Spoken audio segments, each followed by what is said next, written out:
बिस्मिल्लाहिर्रहमानिर्रहीम। अस्सलाम वालेकुम डियर स्टूडेंट्स। हमने पैथोफिजियोलॉजी में चैप्टर फर्स्ट एंड चैप्टर 2 जो है ना वो फुली कंप्लीट किया है। आज हम चैप्टर थर्ड स्टार्ट करने वाले हैं, जो कि हमारे साथ क्या है, न्यूरोलॉजिकल डिसऑर्डर, यानी जो न्यूरॉन है उसकी डिसऑर्डर को हम न्यूरोलॉजिकल डिसऑर्डर्स कहते हैं। ठीक है, तो आइए स्टार्ट लेते हैं कि पैथोफिजियोलॉजी 2 में जो चैप्टर नंबर 3 है उसके कितने पार्ट्स है, उसके कितने हमारे साथ जो मतलब पैथोफिजियोलॉजी, पैथोलॉजी, उन सबको हम डिस्कस करेंगे।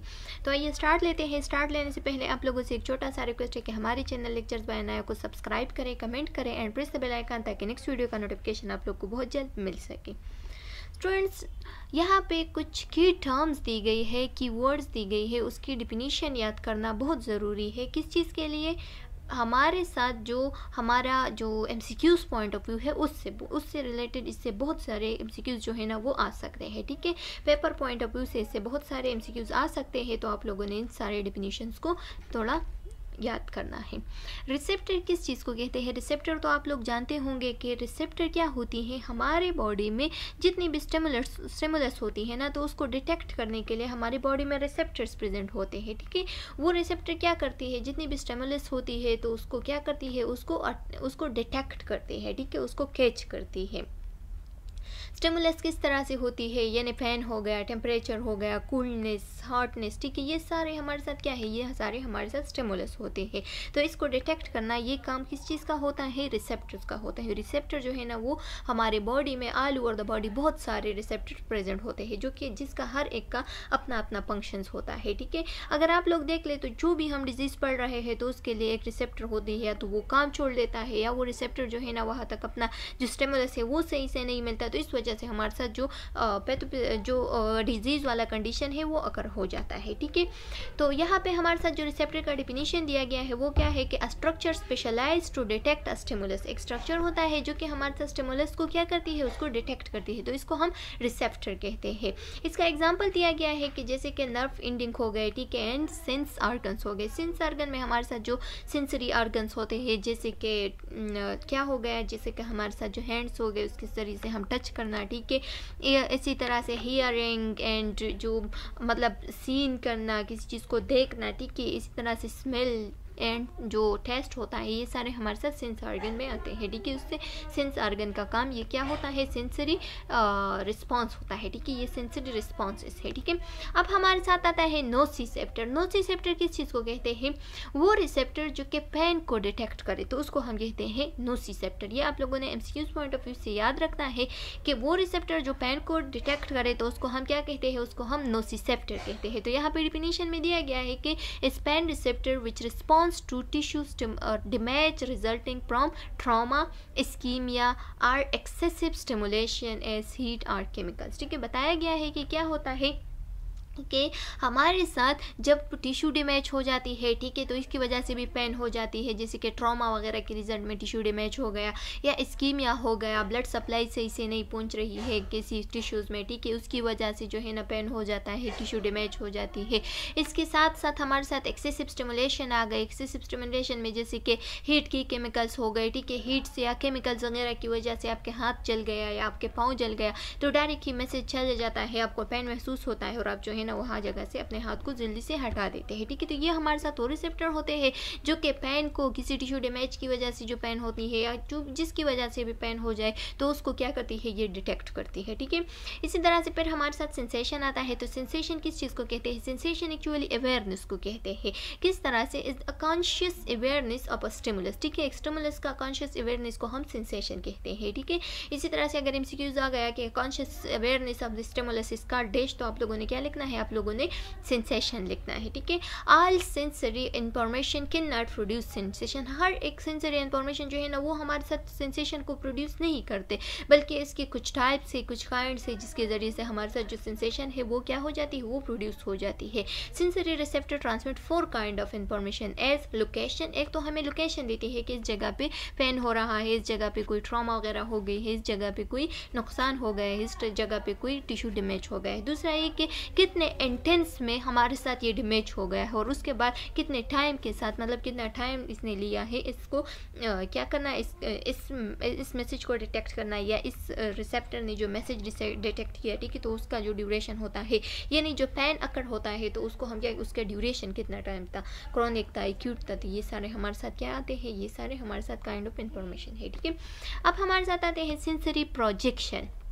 जो सेंसरी प्रोजेक्शन होती है ना, ये एक्चुअली हमारी ब्रेन की एबिलिटी होती है जो कि क्या करती है, जहाँ पे भी क्या हो गया है, जहाँ पे भी स्टिमुलेशन हो गया है, यानी जहाँ पे भी पेन हो गया है, हीटनेस आ गई है, कोल्डनेस आ गई है, ठीक है, तो उसको क्या करती है, ये उस साइड को जल्दी से दिखा देती है, ठीक है, उस साइड को लोकेट करना, या ब्रेन जो है ना वो जल्दी से उस जगह को क्या कर देती है, वहाँ पर मैसेज चलती है कि यहाँ पे हमारे साथ पेन हो गया है, ठीक है, तो ये हमारे साथ सेंसरी प्रोजेक्शन हो गया। जबकि जो प्रोजेक्शन पाथवे या सेंसरी पाथवे है वो चीज़ को कहती है, सॉरी स्टूडेंट्स, जो प्रोजेक्शन पाथवे है वो किस चीज़ को कहती है, जब हमारे साथ क्या हो जाता है, ये जो सिग्नल्स होते हैं, जो सेंसरी सिग्नल्स होते हैं, ये क्या हो जाते हैं, ये जो है ना ये हमारे साथ सीएनएस तक चले जाते हैं कि क्या हो गया है, यहाँ से मतलब सीएनएस से मैसेज आ जाता है कि यहाँ तक जो है ना क्या हो गया है, पेन हो गया है, ठीक है, और फिर उस पेन से दोबारा से सीएनएस तक मैसेज चले जाते हैं, ठीक है, यानी ब्रेन से सीएनएस तक मैसेज चलना कि यहाँ पे क्या हो गया है, यहाँ पे जो सेंसरी सिग्नल है उसको स्टिमुलेट करो कि यहाँ पे हमारे साथ पेन हो गया है, यहाँ पे हमारे साथ जो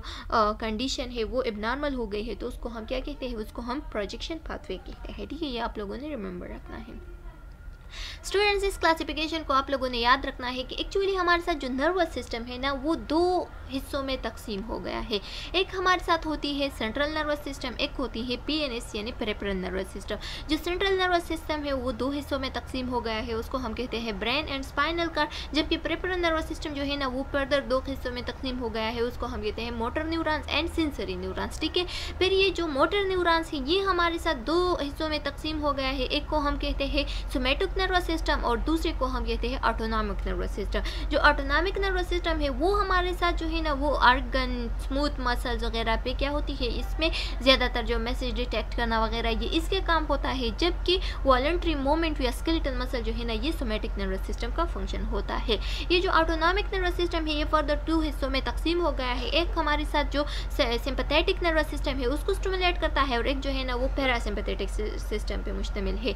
जो पैरासिम्पैथेटिक सिस्टम होता है ये हमारे साथ रेस्ट वाला मूड होता है, ठीक है। जबकि सिंपैथेटिक जो है ना ये फाइट एंड फ्लाइट रिस्पॉन्स होता है, ठीक है। ये आप लोगों ने रिमेंबर रखना है, यहाँ से बहुत सारे एमसीक्यूज बन सकते हैं, तो ये आप लोगों ने याद रखना है। अब अगर हम ब्रेन की एनाटॉमी एंड फिजियोलॉजी को देख ले तो ब्रेन की एनाटॉमी एंड फिजियोलॉजी आप लोगों को ऑलरेडी पता होगा कि ब्रेन में हमारे साथ कितने पार्ट्स होते हैं, ठीक है। आप लोग देख सकते हैं कि ब्रेन में 4 लोब्स होते हैं, ठीक है। एक को हम फ्रंटल लोब कहते हैं, एक को हम लिम्बिक लोब कहते हैं, एक को पैराइटल लोब कहते हैं एंड एक को ऑसिपिटल लोब कहते हैं। ये आप लोग देख सकते हैं, ठीक है। इसी तरह से फिर हमारे साथ क्या होते हैं, ग्लैंड्स प्रेजेंट होते हैं कहाँ पे, ब्रेन में, ठीक है। उस ग्लैंड को हम एक को पाइनियल ग्लैंड कहते हैं और दूसरों को हम पिट्यूटरी ग्लैंड कहते हैं, ठीक है। ये बहुत इंपॉर्टेंट है, इससे बहुत सारे जो हार्मोन्स है वो सीक्रेट होते हैं जो कि हमारे ग्रोथ हार्मोन्स वगैरह हो गए, ठीक है। ये सारे जो है ना ये पिट्यूटरी ग्लैंड से सीक्रेट होते हैं। अच्छा, यहाँ पे हमारे साथ क्या होता है, जो कार्पस कैलोसम है वो यहाँ पे प्रेजेंट होता है, ठीक है। ये थैलेमस हो गया, ये जो है ना ऑप्टिक जो आई के जो मतलब स्कीमास वगैरह है उसको रिस्पांस देती है, ठीक है। तो ये ऑप्टिक स्किस्मास हो गया, ठीक है। एंड ये पिट्यूटरी ग्लैंड हो गया, हाइपोथैलेमस से हार्मोन्स आते हैं, पिट्यूटरी ग्लैंड को स्टिमुलेट करते हैं, पिट्यूटरी ग्लैंड पर अदर बॉडी पार्ट्स को क्या करती है, वहाँ पर हार्मोन को स्टिमुलेट करती है, ठीक है। ये हमारे साथ क्या है, मेमिलरी जो बॉडी है वो यहाँ पे प्रेजेंट है, ठीक है। ये फोन्स हो गया, ठीक है। इसी तरह से medulla oblongata and spinal cord, ठीक है। ये सेरेब्रम है। ये आप लोगों ने सारे याद रखना है कि ये हमारे साथ ब्रेन की एनाटॉमी एंड फिजियोलॉजी है जो कि आप लोगों को ऑलरेडी पता होगा, सेकंड ईयर में आप लोगों ने पढ़ा होगा, ठीक है। अगर स्पाइनल कार्ड को देख ले तो स्पाइनल कार्ड में हमारे साथ क्या होती है, स्पाइनल कार्ड के पार्ट्स जो है ना वो मुश्तमिल होते हैं सर्विकल स्पाइन वर्टेब्राई, ठीक है। इसी तरह से थोरैसिक स्पाइनल वर्टेब्राई, इसको ऑलरेडी हमने डिस्कस किया है, मुझे नहीं लगता कि इसकी ज़रूरत होगी फर्दर डिस्कशन के लिए, ठीक है। And lumbar spine vertebrae and sacrum and coccyx, इसकी जो सारे वर्टेब्राइज है वो मुश्तमिल है इस पार्ट्स में, तो ये आप लोगों ने रिमेंबर रखना है। अच्छा स्टूडेंट्स, ये हो गया। अब हमारे साथ आते हैं सोमैटोसेंसरी सिस्टम। तो स्टूडेंट्स बात करते हैं सोमैटोसेंसरी सिस्टम की। तो जो सोमैटोसेंसरी सिस्टम होता है ना, इसको हम किस तरह से डिफाइन करते हैं। सोमैटोसेंसरी सिस्टम जो है ना, ये हमारे साथ एक्चुअली सेंसरी सिस्टम होता है जो कि हमारे डिफरेंट बॉडी पार्ट्स से क्या होते हैं, इसकी एसोसिएशन होती है। ठीक है, ये आप लोगों ने रिमेंबर रखना है कि सोमैटोसेंसरी सिस्टम जो है ना, ये हमारे साथ एक्चुअली सेंसरी सिस्टम होता है जो कि हमारे बॉडी के डिफरेंट पार्ट्स से इसकी एसोसिएशन होती है। ठीक है, ये जो सेंसेशन होते हैं ना, इसके पे 3 टाइप्स होते हैं। एक होता है सोमैटिक सेंसेशन, एक होता है विजुअल सेंसेशन, एक होता है स्पेशल सेंसेशन। जो सोमैटिक सेंसेशन है उसके अपने पार्ट्स ही, जैसे कि स्किन हो गया, मसल हो गया, टेंडन हो गया एंड जो जॉइंट है, इसकी सेंसेशन जो है ना, ये किसकी वजह से अराइज होती है, सोमैटिक सेंसेशन होती है। ठीक है, जब यहाँ से कोई सेंसेशन अराइज हो जाती है तो उसको हम क्या कहते हैं, उसको हम सोमैटिक सेंसेशन कहते हैं।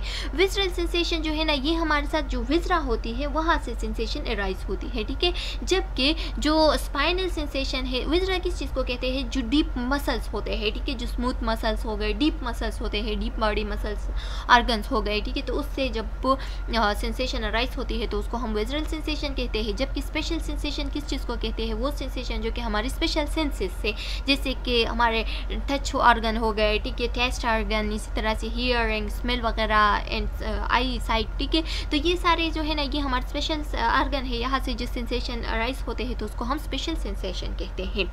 यहाँ पे क्या दिया है कि सोमैटिक सेंसेशन जो है ना, वो हमारे साथ क्या होती है, somatic sensation are sensation arising from skin से अराइज होती है, मसल से, टेंडन से एंड जॉइंट से। ठीक है, this sensation haves specific receptor, इस सेंसेशन की एक स्पेसिफिक रिसेप्टर्स होती है। ठीक है, which response to particular type of stimulus, जो कि हमारे साथ जितनी भी पर्टिकुलर टाइप्स ऑफ स्टिमुलस, जैसे कि जॉइंट के लिए अपनी स्टिमुलस होंगे, वहाँ से जब सेंसेशन अराइज हो जाती है तो वो अपने रिसेप्टर जो है ना, वो डिटेक्ट करेगी। इसी तरह टेंडन के लिए अलग, मसल के लिए अलग एंड स्किन के लिए अलग अलग रिसेप्टर्स होते हैं। ठीक है, एंड इसके लिए अलग अलग टाइप ऑफ स्टिमुलस जो है ना, वो अराइज होती है। अच्छा स्टूडेंट्स, अब हमारे साथ स्पेशल सेंसेशन आती है। तो स्पेशल सेंसेशन जो है ना, ये हमारे साथ एक्चुअली कम्प्लेक्स सेंसेशन होती है, for which the body have some specialised sense organ. जैसे कि ये स्पेशलाइज्ड सेंस ऑर्गन जो है ना, वो कौन कौन से है, जैसे कि विजन हो गया, हियरिंग हो गया, टेस्ट हो गया एंड स्मेल हो गया। ठीक है, ये जो है ना, ये हमारे साथ स्पेशल सेंसेशन होती है। ठीक है, the sensation are usually called special senses. ठीक है, सेंसेशन जो कि जहाँ से भी ये अराइज होती है तो उन सारे ऑर्गन्स को हम स्पेशल सेंसेस कहते हैं। ठीक है, और वो सेंसेशन जो है ना, हमारे साथ विजन हो गया है, इसी तरह से हियरिंग, टेस्ट एंड स्मेल होती है। ठीक है, इसको हम स्पेशल सेंसेशन कहते हैं, जो कि स्पेशल सेंसेस से अराइज होती है। अच्छा, विजरल सेंसेशन किस चीज़ को कहते हैं, जो हमारे साथ विजरा से, विजरा डीप मस्कुलर ऑर्गन से जो अराइज होती है तो उसको हम विजरल सेंसेशन कहते हैं। ये आप लोगों ने एमसीक्यूज पॉइंट ऑफ व्यू से रिमेंबर रखने हैं।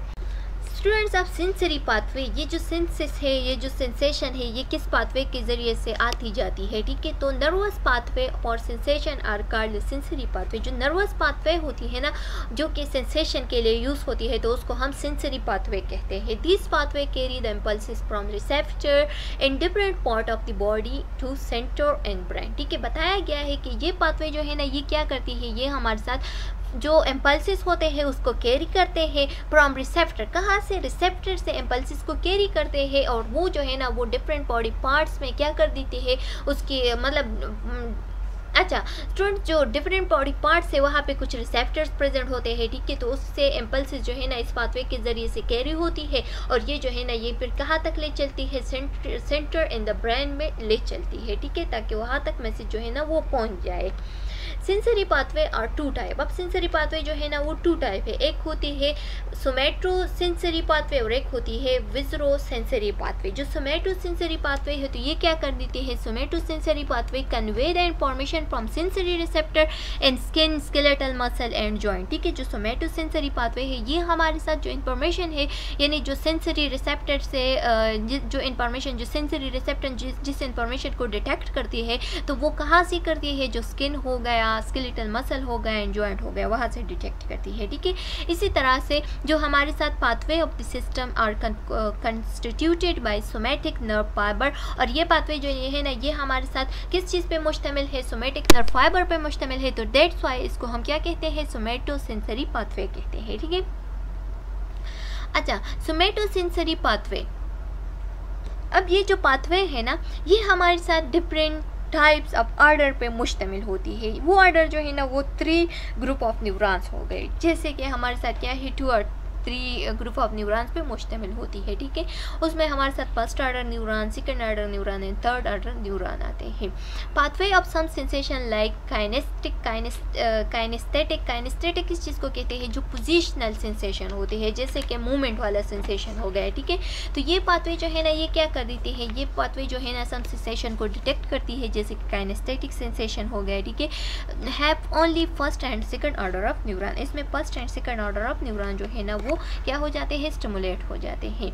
अब ये जो न्यूरॉन है, ये जो 3 ऑर्डर्स है, ठीक है, न्यूरॉन्स का, तो उसमें जो फर्स्ट ऑर्डर है वो हमारे साथ सिग्नल कैरी करते हैं पेरिफेरी से लेकर स्पाइनल कार्ड तक, ठीक है। पेरिफेरी से स्पाइनल कार्ड तक जो न्यूरॉन कैरी करते हैं तो उसको हम फर्स्ट ऑर्डर न्यूरॉन कहते हैं। जो सेकंड ऑर्डर न्यूरॉन है वो सिग्नल को कैरी करते हैं कहाँ से, स्पाइनल कार्ड से लेकर थैलेमस तक, ठीक है, at the upper end of the brain stem, ठीक है। जो upper end of the brain stem पे जो थैलेमस मौजूद होता है तो वहाँ तक जो सिग्नल कैरी होती है स्पाइनल कार्ड से लेकर थैलेमस तक, तो वो जो सेकंड ऑर्डर न्यूरॉन हो गया। और इसी तरह जो थर्ड ऑर्डर न्यूरॉन होते हैं ना वो हमारे साथ जो थैलेमस है वहाँ से सेंसरी न्यूरॉन को क्या कर देते हैं, सिग्नल को कैरी करते हैं कॉर्टेक्स तक, और इस कॉर्टेक्स को हम सेरेब्रल कॉर्टेक्स भी कहते हैं, ठीक है। ये आप लोगों ने रिमेंबर रखना है, यहाँ से भी बहुत सारे एमसीक्यूज बन सकते हैं। स्टूडेंट्स अब आते हैं पेन की तरफ, कि फॉर एग्जांपल एक पेन हो गया है, ठीक है। पेन जो है ना ये हमारे साथ क्या है, ये हमारे साथ एक बेस्ट मतलब प्रोटेक्टिव मैकेनिज्म होता है, ठीक है। ये आप लोगों ने रिमेंबर रखना है। अगर किसी इंसान को कोई ट्रॉमा, कोई सर्जरी, कोई इंजरी वगैरह हो गई है और उसकी वजह से उसे पेन महसूस हो रहा है, तो अब पेन की एक्सपीरियंस करते हैं कि किस तरह से पेन की जो आर्गन, जो सेंसरी या सेंसरी न्यूरॉन्स वगैरह है वो किस तरह से स्टिमुलेट हो जाते हैं और किस तरह से हम डिटेक्ट करते हैं कि पेन हो गया है, ठीक है।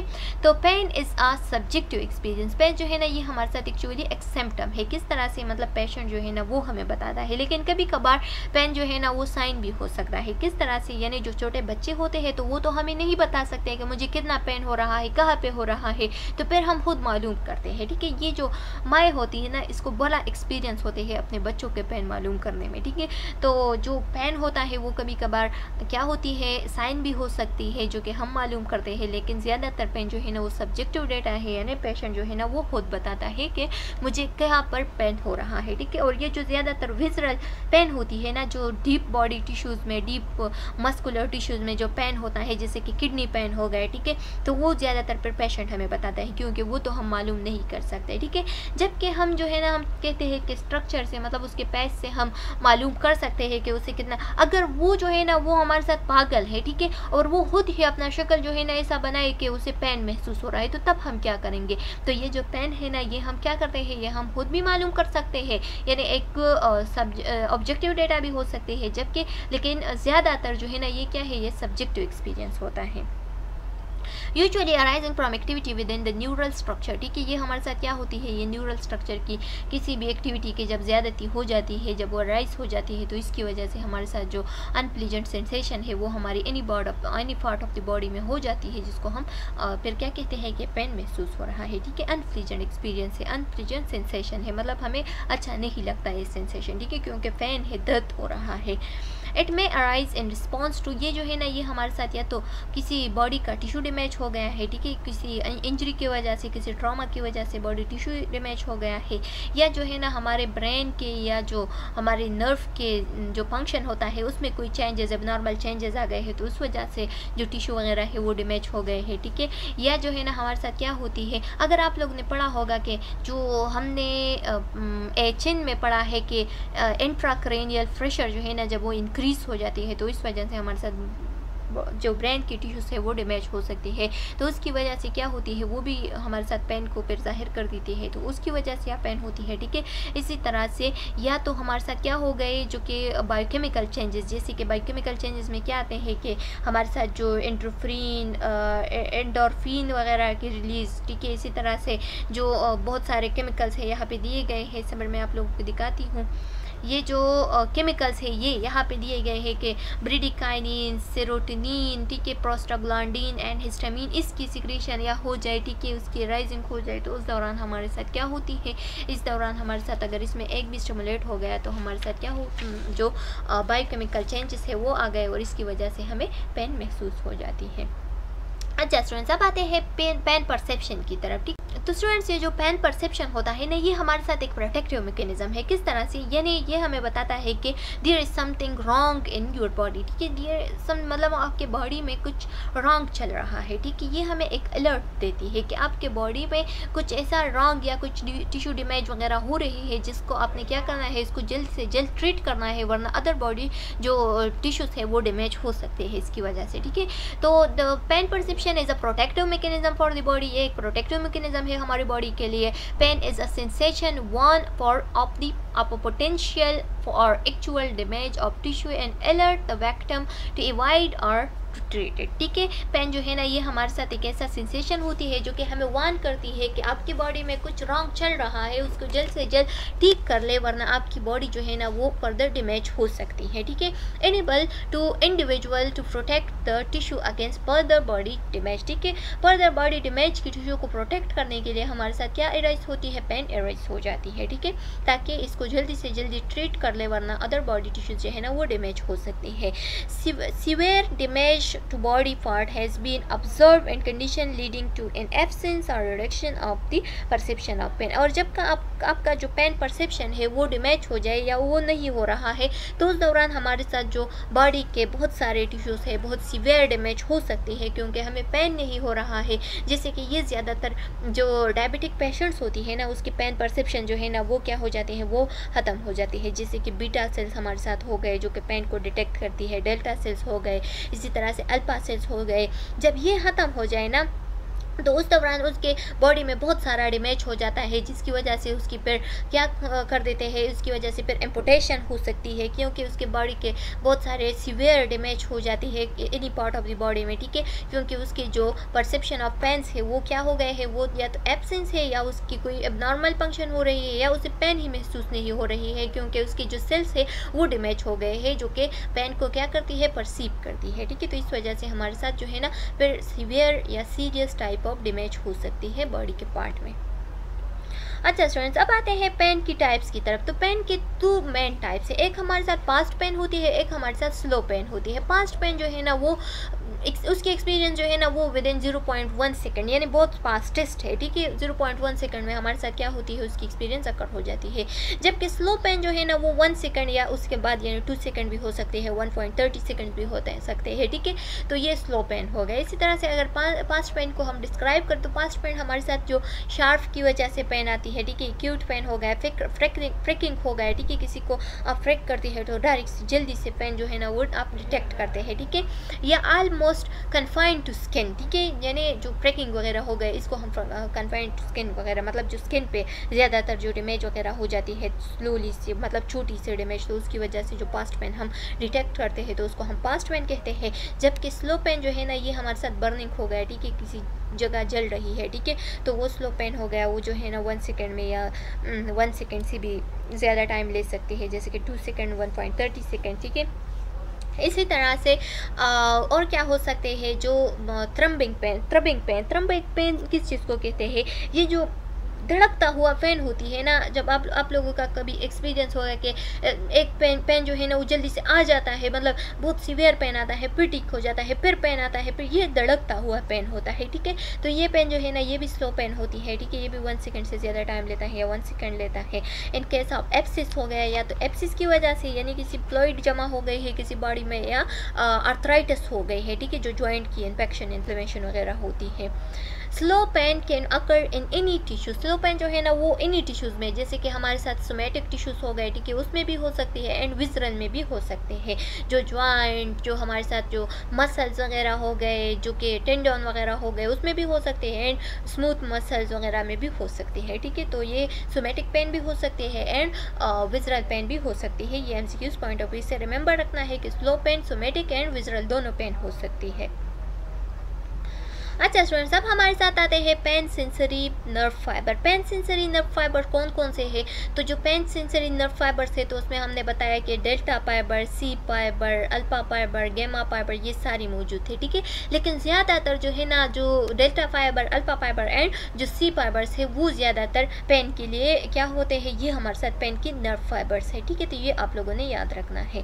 Fast pen travel in peripheral nerve is large diameter A delta fiber at velocity of between 6 and 30 minute पर सेकेंड। ठीक है, बताया गया है कि क्या होता है मीटर पर सेकेंड। ठीक है, बताया गया है कि क्या होता है कि जो पास्ट पेन होता है ना उसकी वेलोसिटी यानी उसकी स्पीड जो है ना वो हमारे साथ क्या होती है, वो जो है ना वो हमारे साथ जो नर्व फाइबर है वो डेल्टा नर्व फाइबर है वो डिटेक्ट करती है। ठीक है, और इसकी वेलोसिटी या इसकी स्पीड जो है ना वो 6 से लेकर 30 मीटर पर सेकेंड जो है ना इसकी वेलोसिटी या इसकी स्पीड होती है। ठीक है, इस तरह से स्लो पेन की अगर हम बात करें तो स्लो पेन इससे थोड़ा स्लो होगा। ठीक है, क्योंकि इसकी जो डिटेक्शन है जो मतलब जो सी फाइबर है वो इसको डिटेक्ट करती है। ठीक है, और उसकी जो जब सी फाइबर स्टिमुलेट हो जाते हैं तो उस तक तकरीबन कितना वेलोसिटी इसकी होती है 0.5 से लेकर 2 मीटर पर सेकेंड। ठीक है, तो ये थोड़ा ज़्यादा हो गया है। ठीक है, तो ये हमारे साथ थोड़ा स्लो पेन होता है। The main excitatory neurotransmitter released by the A delta and C fiber is the amino acid glutamate। ठीक है, बताया गया है कि क्या होता है कि ये जो न्यूरोट्रांसमीटर है जब भी पेन हमें होता है ना, चाहे वो स्लो पेन हो या ज़्यादा पेन हो, तो उसके अगेंस्ट हमारे साथ जो रिसेप्टर स्टिमुलेट होते हैं, जो फाइबर जो है ना वो स्टिमुलेट होते हैं, तो उसमें हमारे साथ एक डेल्टा फाइबर्स है और दूसरा जो है ना वो कौन सा फाइबर्स है, सी फाइबर्स है। ठीक है, और ये हमारे साथ अमाइनो एसिड ग्लूटामेट होते हैं। ठीक है, अच्छा, a neuropeptide substance protein piper protein is also released by C fibre. जो न्यूरोपेप्टाइड सब्सटेंस होती है जो कि प्रोटीन से बने हुए होते हैं। ठीक है, तो ये हमारे साथ कहाँ से रिलीज होते हैं, सी फाइबर से रिलीज होते हैं। तो ये आप लोगों ने एमसीक्यूज पॉइंट ऑफ व्यू से याद रखना है कि जो न्यूरो सब्सटेंस होते हैं ना, न्यूरोपेप्टाइड सब्सटेंस, तो वो हमारे साथ सी फाइबर से क्या होती है, सी फाइबर से ये स्टिमुलेट हो जाती है या रिलीज हो जाती है। स्टूडेंट्स, अब आते हैं एंडोजीनियस पेन स्टिमुलेटेंट। ठीक है, स्टिमुलेंट्स।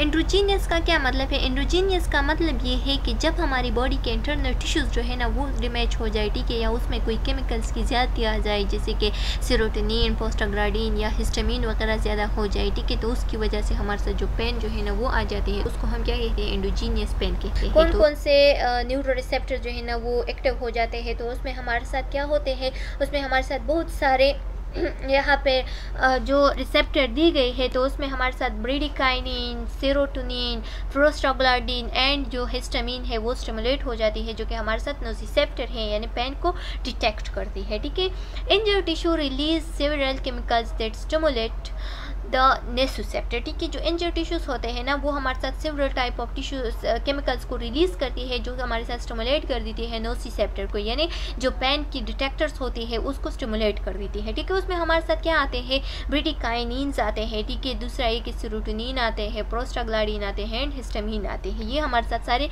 वो चीज़ें हैं जो कि नोसिसेप्टर्स है। ठीक है, जो कि नोसिसेप्टर को स्टिमुलेट करते हैं। ठीक है, नोसिसेप्टर स्टिमुलेटेंट में हमारे साथ bradykinin, serotonin, prostaglandin and histamine आते हैं।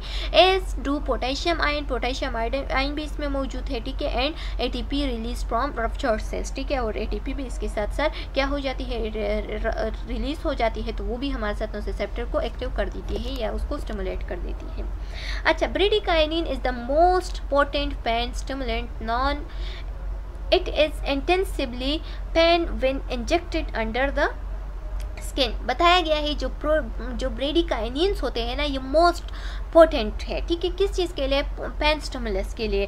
मतलब जो पेन स्टिमुलस होता है ना, जो ज़्यादा पेन स्टिमुलेट जो रिसेप्टर कर देता है ना, तो वो हमारे साथ कौन सा है, वो ब्रेडिकाइनिन है। तो ये आप लोगों ने अब याद रखना है कि इन पोरों में से जो the most potent pain stimulus है वो हमारे साथ ब्रेडिकाइनिन है। ठीक है, इट इज़ इंटेंसिवली पेनफुल। ये जो है ना ये हमारे साथ पेनफुल होता है, तो इसको हम कभी भी इंजेक्ट नहीं कर सकते अंडर द स्किन। ठीक है, it not only trigger pain, ये हमारे साथ सिर्फ पेन को ट्राइगर नहीं कर देती है, यानी ये सिर्फ पेन स्टिमुलस नहीं है, बल्कि क्या कर देती है, ये हमारे साथ जो हीलिंग होता है, जो मतलब टिश्यू हीलिंग हो गया, ठीक है, या कोई सेल हीलिंग हो गया, वो भी ये कर देती है। ठीक है, इसका फंक्शन ये भी होता है। Endogenous analgesic. अब एंडोजीनियस एनर्जेसिक कौन कौन से होते हैं, ठीक है, जिसके ज़रिए से हमारे साथ जो पेन है वो रिलीफ हो जाती है। तो एंडोजीनियस, ये हमारे साथ एंडोजीनियस पेन स्टिमुलेंट था। ठीक है, एंडोजीनियस पेन स्टिमुलेंट जो है ना वो हमारी बॉडी के अंदर जो पेन स्टिमुलेंट जो है ना वो रिलीज हो जाते हैं। तो वो कौन कौन से हैं, ठीक है, सॉरी मैंने गलत बताया कि एक्सोजीनियस मैंने बताया, जबकि ये एंडोजीनियस है।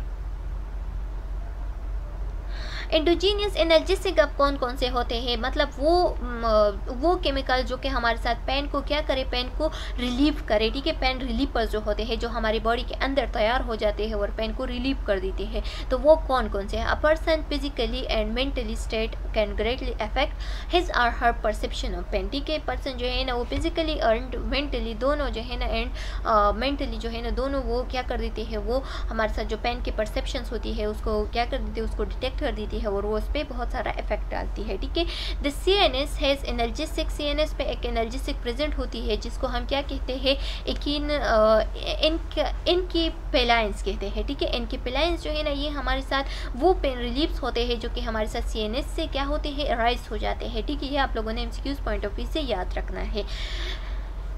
Physiologists discovered 2 neuropeptides which are endogenous opioid with 200 times the potency of morphine, ठीक है। जो फिजियोलॉजिस्ट होते हैं ना उसने क्या किया है, उसने 2 ऐसे एंडोजीनियस पेन रिलीफ्स को क्या किया है, उसको डिस्कवर किया है जिसमें हमारे साथ एक ओपियाइड है और दूसरा जो है ना वो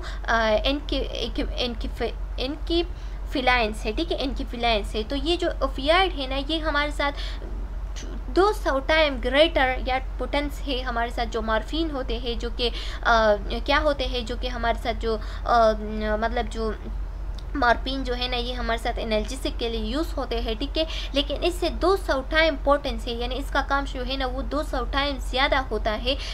किस चीज़ से, इससे 200 टाइम ज़्यादा फंक्शन जो है ना वो ओपियाइड का होता है, ठीक है, जो कि हमारे बॉडी के अंदर तैयार हो जाते हैं। कहाँ से, CNS से रिलीज होते हैं, ठीक है, और ये भी एनाल्जेसिक होते हैं। तो इतना जो पेन है उसको क्या कर देता है, वो इतना जल्दी रिलीव कर देती है हमारे अंदर जो एनाल्जेसिक प्रेजेंट होते हैं, जिसको एक को हम ओपियाइड कहते हैं और दूसरे को हम क्या कहते हैं, एनकेफेलाइंस कहते हैं, ठीक है।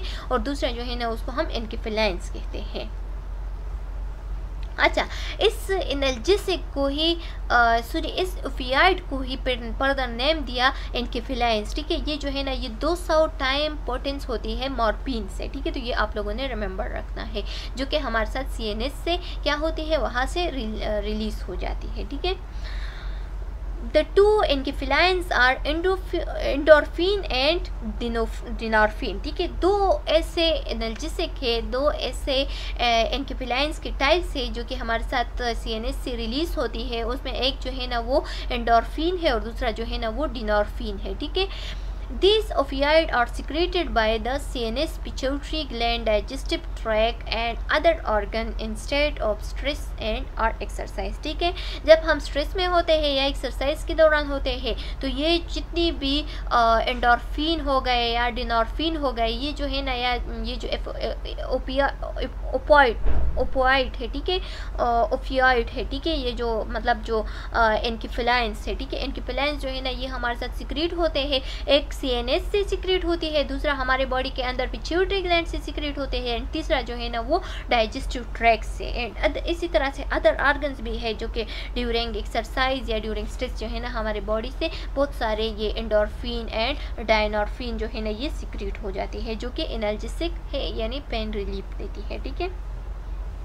मैकेनिज्म ऑफ पेन रिलीफ, अब किस तरह से पेन रिलीफ हो जाती है, ठीक है। तो हीट थेरापी के ज़रिए से हम पेन को रिलीफ कर सकते हैं। किस तरह से, यानी हीट थेरापी के ज़रिए से जब हम किसी को हीट थेरापी कर देते हैं, जो कि हम घरेलू में घर में ज़्यादातर कर देते हैं, ठीक है। ये घरेलू टोटके होते हैं। इसके साथ साथ क्या करते हैं, ये जो है ना ये हमारे साथ एक्चुअली क्या होती है, इसके मैकेनिज्म क्या होती है, तो ये हमारे साथ विजुडाइलेशन को इंड्यूस करती है, ठीक है। जब विजुडाइलेशन हो जाए तो हमारे साथ जो ब्लड की सप्लाई वगैरह है, जो स्वेलिंग वगैरह है वो जल्दी से रिलीफ हो जाती है, जिसकी वजह से पेन जो है ना वो थोड़ा कम हो जाता है, ठीक है। ये क्या कर देते हैं, इंक्रीज ब्लड फ्लो को टारगेटेड टिश्यूज़ में जो है ना ब्लड फ्लो को क्या कर देते हैं, उसको वहाँ पे ब्लड फ्लो को ज़्यादा कर देती है, ठीक है। जहाँ पे हमारे साथ ऑक्सीजन वगैरह जल्दी से चले जाते हैं, न्यूट्रिएंट भी पहुँच जाते हैं, तो इसकी वजह से हमारे साथ जितनी भी नीडेड है वो पूरे हो जाते हैं, तो पेन जो है ना वो रिलीफ हो जाती है। एंड रिमूव सेल वेस्ट, और जितने भी सेल वेस्ट है वो उसको रिमूव कर देती है ये हीट थेरापी, ठीक है। The warm decrease muscle spasm, जो मसल स्पाज्म है उसको क्या कर देती है, उसको डिक्रीज कर देती है, तो इसकी वजह से हमारे साथ जो मसल्स है वो रिलैक्स हो जाते हैं, तो पेन जो है ना वो रिलीफ हो जाती है और रेंज ऑफ मोशन जो है ना वो भी ज़्यादा हो जाता है, यानी ठीक नॉर्मल हो जाता है, ठीक है। हार्ट और कूल्ड फोमेंटेशन, ठीक है। अब हॉट और कोल्ड थेरापी जो है ना वो डिपेंड कर देती है कंडीशन पे, किस तरह से। However as general rule of thumb, अगर थंब के रूल को हम अप्लाई करें, जैसे कि उस दौरान हम क्या करते हैं, जो मतलब एक्यूट इंजरी हो गया है, ठीक है, तो उस दौरान हम आइस थेरापी यूज़ कर देते हैं। जितनी भी साइक्रोथेरापी होती है, साइक्रोथेरापी का क्या मतलब है, यानी जो एक्यूट इंजरी हो गया, ठीक है, या पेन हो गया या इन्फ्लेमेशन और स्वेलिंग को ट्रीट करना, ये हम इस दौरान हम आइस थेरापी यूज़ कर देते हैं। जबकि हीट थेरापी जिसको हम थर्मोथेरापी कहते हैं, ठीक है, आइस थेरापी को हम साइक्रोथेरापी कहते हैं, जबकि आइस थेरापी हीट थेरापी को हम थर्मोथेरापी कहते हैं, ठीक है। तो जितने भी मसल पेन, स्ट्रेन वगैरह हो गए, स्टिफनेस हो गए, तो इसको हम क्या करते हैं, फिर हीट थेरापी के ज़रिए से ट्रीट कर देते हैं। अच्छा स्टूडेंट्स, अब हमारे साथ आते हैं टेंस। टेंस जो है ना ये हमारे साथ क्या होती है, ट्रांसक्यूटेनियस इलेक्ट्रिकल नर्व स्टिमुलेशन। इसमें क्या होता है, इसमें हमारे साथ जो पेन होता है ना उसके नर्व को हम स्टिमुलेट कर देते हैं, ठीक है। जब वो स्टिमुलेट हो जाता है तो इसके ज़रिए से हमारे जो पेन है वो रिलीफ हो जाती है, ठीक है। तो टेंस का जो मैकेनिज़्म है वो यहाँ पे नहीं दिया है, इसको कहीं और वीडियो में इंशाल्लाह हम डिस्कस करेंगे, ठीक है, क्योंकि टेंस जो है ना वो ज़्यादातर पेन रिलीफ के लिए यूज़ होती है। तो कहीं पर भी अगर आ गया इसका मैकेनिज़्म तो मैं आप लोगों के साथ शेयर करूंगी पर, ठीक है। टेंस टू रिलीफ पेन, ठीक है, टेंस जो है ना वो हमारे साथ जो पेन रिलीफ है उसके लिए यूज़ होता है। पर several different type of illness and condition, several type of illness हो गए या कंडीशंस हो गए जिसकी वजह से पेन अकर हो जाती है, तो उसको रिलीव करने के लिए हम टेंस को यूज़ कर देते हैं। They use is the most often treat muscle, joint और बोन प्रॉब्लम। जितनी भी आर्थराइटिस, ऑस्टियोआर्थराइटिस, फिब्रोमाइग्लिया, ठीक है, ये जितनी भी कंडीशंस होते हैं तो उस दौरान हम क्या कर देते हैं, मसल की ट्रीटमेंट हो गया, जॉइंट के प्रॉब्लम हो, ठीक है, या कोई बोन प्रॉब्लम हो तो उसको ट्रीट करने के लिए ज़्यादातर हम टेंस को यूज़ कर देते हैं। जैसे कि हमारे साथ जो मस्कुलोस्केलेटल डिसऑर्डर्स थे तो वहाँ पे भी हमने टेंस को डिस्कस किया है, वहाँ से भी आप लोग देख सकते हैं, ठीक है। For condition such as low back pain हो गया, ठीक है, इस तरह से नेक पेन, टेंडिनाइटिस हो गया या ब्रोसाइटिस, ये सब हमने डिस्कस किया है। इसमें भी हम क्या कर सकते हैं, टेंस को यूज़ कर देते हैं, ठीक है। ये हमारे साथ कुछ डिसीज कंडीशंस होते हैं। इसकी मैकेनिज्म को क्या लिखा है कि TENS activate complex neuronal network to reduce pain, ठीक है, ये हमारे साथ न्यूरोनल नेटवर्क को क्या कर देती है, उसको एक्टिवेट कर देती है, जिसकी वजह से हमारे साथ जो पेन है वो रिड्यूस हो जाता है या कम हो जाता है। At specific frequency and intensities TENS activate large diameter afferent fibres, ठीक है। जो टेंस है ना ये हमारे साथ क्या हो जाते हैं, जब भी हमारे साथ अच्छा इसके लिए एक स्पेसिफिक फ्रिक्वेंसीज होती है और स्पेसिफिक इंटेंसिटीज होती है, जिसके ज़रिए से हम क्या कर देते हैं, पेशेंट को जितना पेन होता है तो उसको हम रिड्यूस कर देते हैं, ठीक है, specific frequency and specific intense के ज़रिए से। TENS activate large diameter afferent fibre, ठीक है, टेंस जो है ना ये हमारे साथ जो एफरेंट फाइबर्स होते हैं उसको क्या कर देती है, उसको एक्टिवेट कर देती है लार्ज डायमीटर में। This afferent and foot is sent to the central nervous system, ये हमारे साथ सेंट्रल नर्वस सिस्टम को एक्टिवेट कर देती है, वहाँ तक मैसेज चल जाता है टू एक्टिवेट डिसेंडिंग इनहिबिटरी, जिसके ज़रिए से फिर हमारे साथ जो डिसेंडिंग इनहिबिटरी सिस्टम है ना उसको एक्टिवेट कर देती है, जिसकी वजह से जो सीवियर पेन होता है, हाइपरजिस्टिया होती है, वो क्या हो जाती है, सीवियर पेन जो है ना वो मसल्स में या बोन में या जॉइंट्स वगैरह में कम हो जाती है, ठीक है। तो ये इसका मैकेनिज्म था कि टेंस जो है ना ये हमारे साथ एक्चुअली न्यूरोनल नेटवर्क को एक्टिवेट कर देती है। जब वो एक्टिवेट हो जाती है तो उसके लिए एक स्पेसिफिक फ्रीक्वेंसी एंड इंटेंस होती है, जिसके जरिए से हमारे साथ जो एफरेंट फाइबर्स होते हैं वो एक्टिवेट हो जाते हैं। जब एफरेंट फाइबर एक्टिवेट हो जाती है तो वो मैसेज ले चलता है सेंट्रल नर्वस सिस्टम यानी ब्रेन एंड स्पाइनल कॉर्ड में। ब्रेन एंड स्पाइनल कॉर्ड जो है ना वो हमारे साथ जो डिसेंडिंग इनहिबिटरी सिस्टम है उसको एक्टिवेट कर देती है। जब वो एक्टिवेट हो जाता है तो इसके जरिए से जितना भी हाइपर एल्जिया यानी जो पेन था, हाइपर पेन था, तो वो जो है ना वो रिड्यूस हो जाती है। तो चलो स्टूडेंट्स यहाँ तक कंप्लीट था। उम्मीद है कि आप लोगों को यहाँ तक समझ में आ गया होगा। नेक्स्ट वीडियो लेक्चर में हम ब्रेन स्ट्रोक को डिस्कस करेंगे, ठीक है। अगर इसमें कोई प्रॉब्लम, कॉम्प्लिकेशन, क्वेश्चन है तो आप लोग कमेंट सेक्शन में पूछ सकते हैं, बहुत जल्द आप लोगों को इसका आंसर मिल जाएगा। नेक्स्ट वीडियो में मिलते हैं, तब तक के लिए